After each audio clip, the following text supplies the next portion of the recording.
میرے کہنے پر وہ چلا گیا، میرے کہنے پر وہ تم سے ملا، میرے کہنے پر اس نے تمہیں بلایا۔ ان جملوں میں ہم کہہ رہے ہیں میرے کہنے پر، اس کے لیے آپ کو یوز کرنا ہوگا انگلش میں on my saying۔ آئیے کمپلیٹ سٹرکچر دیکھتے ہیں۔ on my saying plus sentence, my یہ چینج ہو سکتا ہے۔ اچھی طرح سمجھنے کے لیے کچھ مثالیں دیکھتے ہیں۔ میرے کہنے پر وہ چلا گیا، on my saying he left، on my saying he left۔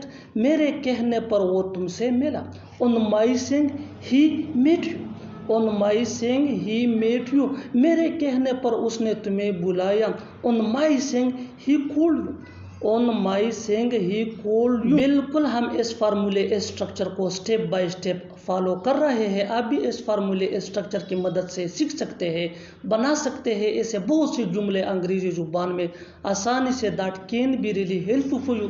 اچھی طرح سمجھنے کے لیے ایک اور مثال دیکھتے ہیں۔ one more example for better understanding۔ میرے کہنے پر اس نے ایسا کیا، میرے کہنے پر اس نے ایسا کیا، on my saying he did so، on my saying he did so۔ اور آخر میں یہ سینٹنس آپ کے لیے کامن سیشن میں اس کا جواب ضرور دینا۔ میرے کہنے پر وہ یہاں آتا تھا، میرے کہنے پر وہ یہاں آتا تھا۔ Subscribe to English page for more advance English sentence structure. Thanks مننا۔